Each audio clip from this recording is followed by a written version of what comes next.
കണ്ണൂരിൽ വെച്ച വടകര SIക്കും ASIക്കും പ്രതിയുടെ മർദ്ദനം. യുവതിയെ തട്ടിക്കൊണ്ടുപോകാൻ ശ്രമിച്ച കേസിലെ പ്രതി സജീഷാണ് പോലീസുകാരെ മർദ്ദിച്ചത്. വടകര SI രഞ്ജിത്തിന്റെ തലക്കടിയേറ്റു. ASI ഗണേഷിനെ കടിച്ചു പരിക്കേൽപ്പിച്ചു. പ്രതിയെ തേടി കണ്ണൂർ ചമ്പാട്ടെ വീട്ടിലെത്തിയപ്പോഴാണ് ആക്രമണം.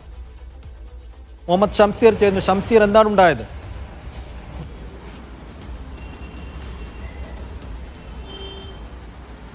സൈഫു, ഇന്നലെ ഉച്ചയ്ക്ക് ശേഷം വെല്യാപ്പള്ളി സ്വദേശിയായ ഒരു യുവതി ആശുപത്രിയിൽ പോകാൻ വേണ്ടി, വടകരയിലെ ആശുപത്രിയിൽ പോകാൻ വേണ്ടി ഒരു ഓട്ടോറിക്ഷയിൽ കയറുന്നു. ഓട്ടോറിക്ഷ ഓടിച്ച സജീഷ് എന്ന ലൂഡ് വഴികളിലൂടെ പോവുകയും അപമര്യാദയായി പെരുമാറുകയും പിന്നീട് മറ്റൊരു സ്ഥലത്ത് ഇറക്കി വിടുകയുമായിരുന്നു. ആയഞ്ചേരിയിൽ ഇവരെ ഇറക്കി വിടുകയാണ് ഉണ്ടായത്.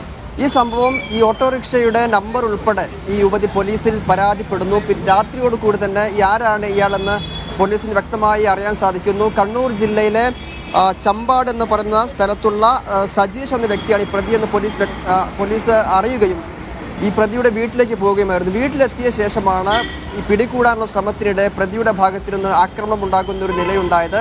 വടകര SI ആയ രഞ്ജിത്ത്, ASI ഗണേശൻ എന്നിവർക്കാണ് ഈ പ്രതിയുടെ ഭാഗത്തു നിന്ന് മർദ്ദനമേറ്റത്. SIയുടെ തലക്കടിക്കുകയും ASIയെ കടിച്ചു പരിക്കേൽപ്പിക്കുകയും ചെയ്യുന്ന ഒരു സ്ഥിതിയുണ്ടായി. കടിച്ചു പരിക്കേൽപ്പിച്ചതിൻ്റെയൊക്കെ കൃത്യമായ ചിത്രം നമുക്ക് ദൃശ്യങ്ങളിൽ കാണാൻ സാധിക്കും എന്ന് മനസ്സിലാക്കിയാണ്. അങ്ങനെ വലിയ തോതിൽ മർദ്ദനം ഉണ്ടാവുകയും പ്രതി രക്ഷപ്പെടാൻ ശ്രമിക്കുകയുമായിരുന്നു. പിന്നീട് വടകര പോലീസ് തന്നെ ഈ പ്രതിയെ പിടികൂടി സ്റ്റേഷനിലേക്ക് എത്തിച്ചിട്ടുണ്ട്. പോലീസുകാർ പിന്നീട് ആശുപത്രിയിൽ ചികിത്സ തേടുകയും ആശുപത്രിയിൽ നിന്ന് സ്റ്റേഷനിലേക്ക് വരികയും ചെയ്തിട്ടുണ്ട്. ഏതായാലും പ്രതിയെ പിടികൂടുന്നതിനിടയിലാണ് ഈ തരത്തിലൊരു വലിയ അതിക്രമം പ്രതിയുടെ ഭാഗത്തു നിന്ന് പോലീസിന് ഏൽക്കേണ്ടി വന്നത്. സേഫ്.